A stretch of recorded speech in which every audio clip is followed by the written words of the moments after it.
aí, cartoleiras e cartoleiros, tudo bem com vocês? Cheguei com a escalação para a rodada 11 aqui do Cartola. E eu nem quero comentar o desempenho da 10ª rodada.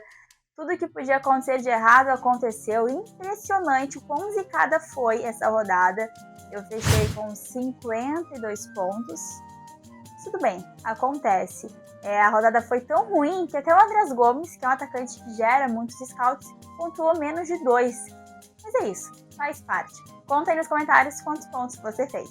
Então vamos focar na 11ª rodada, que tem fechamento neste sábado às 4h29 da tarde. É uma rodada em que todos os 10 jogos contarão aqui para o Cartola, uma rodada com alguns clássicos também.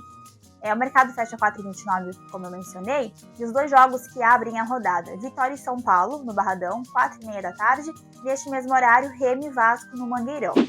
Ainda no sábado, Fluminense e Flamengo, no Maracanã, 6h30 da noite, Mirassol e Bahia, no Maião, no mesmo horário, Santos e Atlético Mineiro, na Vila, 8h da noite, e 8h30 da noite, último jogo de sábado entre Internacional e o Grêmio, um clássico Grenal também, além do Fla-Flu, um Grenal no sábado, o que é estranho, eu gosto de clássicos no domingo. Mas enfim, domingo, ele voltou o tão temido jogo das 11, o Atlético Paranaense atua em casa e recebe a Chape. A gente sabe que o Atlético sempre é muito forte ali na Arena da Baixada, porém o jogo é às 11. E aí, vai zicar, não vai zicar? Deixa sua opinião aí nos comentários. Ainda no domingo, Botafogo e Curitiba, 4h da tarde, Corinthians e Palmeiras, 6h30 da noite, um clássico paulista, derby. E o último jogo entre Cruzeiro e RB Bragantino, 6h30 da noite, no Mineirão. E é isso, 10 jogos, jogos difíceis, jogos equilibrados, alguns clássicos, como eu mencionei, porém é uma rodada bem recheada aqui para o Cartola. Eu vejo possibilidades em praticamente todos os confrontos. De olho nele para a 11ª rodada aqui do Cartola, e a regra, como sempre, é um nome diferente, menos escalado, menos visado. E nessa rodada eu gosto bastante do ataque do Bahia. Eu acho que é um time que talvez não seja tão escalado na parte ofensiva, e eu vejo com potencial. O Bahia atua fora de casa diante do Mirassol, que é o último colocado e vem sofrendo gols. Fiquei bem na dúvida entre os 3 atacantes prováveis aqui do Bahia na rodada. Tem o Everaldo, que é a referência centroavante, tem os 2 pontos, o Kiki Oliveira e o Eric Puga. Agora é mais aquela questão de detalhes, sempre comento com vocês, porém acredito que os 3 sejam nomes menos visados e de potencial, como eu comentei. A minha dica vai no Christian Oliveira, o Kiki Oliveira. Ele é um atacante que entrega scouts básicos, geralmente ele é regular nas pontuações, e justamente por isso, para ser um nome diferente, sempre gosto de dar aquela arriscada, e eu acredito que ele seja esse diferencial na rodada. 9 jogos disputados, 1 gol, 1 assistência, várias finalizações e 12 desarmes. Um nome que me agrada e que custa um pouco mais de 8 cartoletas. E agora sim, a minha escalação prévia para a rodada, eu começo pelo goleiro. Eu sempre gosto e penso muito mais na questão das defesas. O SG sempre é muito complicado aqui no Brasileirão, né? Pensando muito nisso, eu gosto da opção do Léo Vieira, goleiro do Bahia, que atua fora de casa diante do Mirassol. Comentei que o Mirassol é o último colocado, é um time que vem pressionado para esse jogo, a tendência é que ataque bastante. Isso faz com que o Léo Vieira tenha esse potencial nas defesas. Nos últimos 4 jogos em casa, como mandante, o Mirassol finalizou 19 vezes ao gol.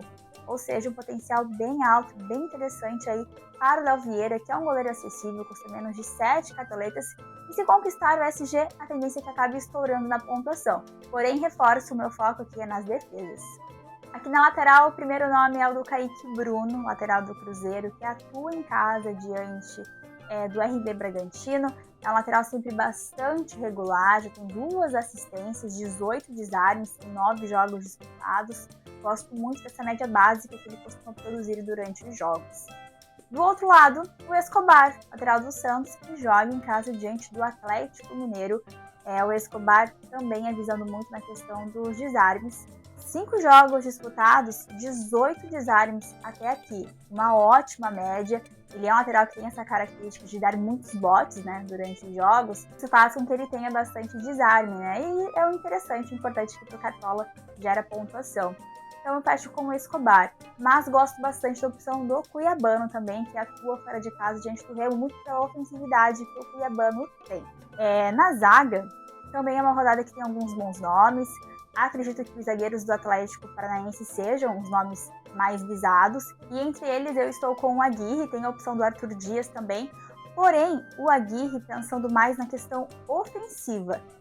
Em 7 jogos, ele já teve uma FT, além de 3 finalizações defendidas. Ele acaba entregando mais nessa parte ofensiva comparado com o Arthur Dias. Por isso, a minha escolha. E também é mais barato. Do outro lado, na zaga, eu fechei com o Sabino, zagueiro do São Paulo, que atua fora de casa diante do Vitória. O Sabino é o segundo zagueiro com mais desarmes até o momento aqui do campeonato, 16 desarmes. E o São Paulo tem a melhor defesa da competição. Então, acho natural pensar em peças defensivas do São Paulo, por mais que seja um jogo fora de casa. O Sabino é um nome que me agrada, custa um pouquinho mais de 7 cartoletas. Meio de campo escalado, acredito que seja o meio de campo mais padrão na rodada. O primeiro nome é o do Neymar, do Santos, que atua em casa diante do Atlético Mineiro. Eu costumo falar que eu sempre gosto de escalar o Neymar quando o jogo é na Vila. Tem uma média de 10,03. É o diferencial das bolas paradas, escanteios, faltas, o eventual pênalti, que também sempre é um grande diferencial. E o Neymar é um cara que entrega scouts. Aqui no Cartola produz média básica, sofre muita falta, finaliza muito, enfim. Na segunda vaga, Arrascaeta, meio-campista do Flamengo, que atua diante do Fluminense, um clássico carioca. É bem verdade que esse ano, comparado com o ano passado, o Arrasca está bem abaixo, porém a gente sabe do potencial que ele tem. É um cara que passa bastante confiança também e é um clássico. Eu gosto de escalar em clássicos. Por mais que ele tenha ido mal na última rodada, ele continua sendo essa referência no meio de campo do Flamengo, que é um time muito forte. Fecha o meio de campo com o Danilo, do Botafogo, que joga em casa diante do Coritiba. Foi a minha indicação na última rodada, não foi bem diante do Vasco para o Cartola. Teve chance de fazer gol, porém fez só 0,60, mas gosto da opção do Danilo por cobrar algumas bolas paradas, e ele vem aparecendo bastante dentro da área também. Vive uma grande fase, é o meio-campista do Botafogo, portanto fecho com ele. Outros 2 nomes que eu gosto e que eu cogitei. Matheus Pereira, meio-campista do Cruzeiro, e o Jean Lucas do Bahia. 2 jogadores que entregam média básica também. Um dos motivos que fez com que eu quase optasse pelo 4-4-2, mas mantive o 4-3-3, porém com essa ressalva de Matheus Pereira e Jean Lucas. E agora sim, o ataque para a 11ª rodada. Começo com o Viveiros, atacante do Atlético Paranaense, que atua em casa diante da Chapecoense. É um jogador que entrega scouts básicos, média básica, é bem regular. E dos 3 jogos que ele fez como mandante, que valeram aqui para o Cartola, ele pontuou muito bem, ele foi muito bem. 12,80 diante do Santos, 11,20 contra o Cruzeiro. E no clássico, diante do Coritiba, fez 11 pontos. Sempre bem participativo, tem o pênalti, finaliza bastante também. Gosto muito dos Viveiros na rodada. Na segunda vaga, Andrés Gomes, atacante do Vasco, que atua fora de casa diante do Remo. Espero que desta vez ele não zique, que ele consiga entregar aí aquela média básica que ele costuma produzir durante os jogos. É um atacante que vem se destacando na questão de scouts, média geral de 7,46. Entendo que o jogo seja fora de casa, porém eu escalo muito ele pela questão da média básica.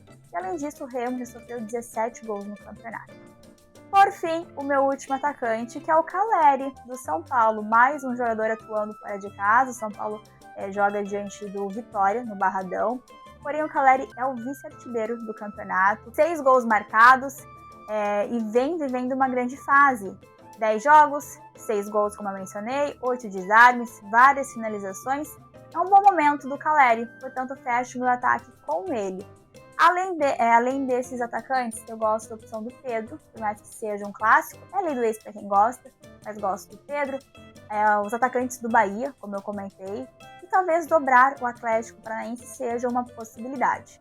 Mas, por enquanto, esse é o meu ataque para a rodada. De técnico, o Dani Helman, do Atlético Paranaense, é um time que tem potencial na rodada e é um técnico de custo-benefício. No banco de reservas fiz o hack do goleiro, porém meu goleiro é o Léo Vieira do Bahia. Lateral reserva com o William do Cruzeiro, na zaga o Luan Pérez do Santos, meio de campo com o João Lucas do Bahia. E no ataque, com o meu reserva de luxo, o Kiki Oliveira, atacante do Bahia. Eu gosto de alguma peça ofensiva do Bahia, optei por ele para ser o meu reserva de luxo. Em relação ao meu capitão, a faixa tá com Viveiros, atacante do Atlético Paranaense. Tirando ele, gosto da opção do Neymar. Neymar é um cara que entrega pontuação ali na Vila. E assim ficou a escalação prévia do Olé feminino. O time custou 136 cartoletas, de goleiro Léo Vieira, do Bahia, em uma lateral Kaique Bruno do Cruzeiro e na outra o Escobar do Santos. Zaga escalada com o Aguirre do Atlético Paranaense e o Sabino do São Paulo. Meio de campo com o Neymar do Santos, Arrascaeta do Flamengo e o Danilo do Botafogo. No ataque, com a faixa capitão Viveiros, atacante do Atlético Paranaense, Andrés Gomes do Vasco na segunda vaga, e eu fecho o ataque com o Caleri do São Paulo. De técnico, o Larry Hellman, técnico do Atlético Paranaense, e na reserva de luxo, o Kiki Oliveira, atacante do Bahia, acho que é um nome diferente, mas é um cara que entrega a média básica, então eu cerquei esse potencial também na questão da regularidade. E é isso, pessoal. Espero que vocês tenham curtido o meu time. Deixem aqui nos comentários as escalações de vocês também, se o time ficou parecido com o meu, quem tá diferente. Enfim, comentem aqui no vídeo. Obrigada pela companhia e mais um vídeo aqui do canal do Cartola. Eu desejo uma ótima rodada e, é claro, com uma super limitada. Um beijo e até o próximo vídeo. Tchau!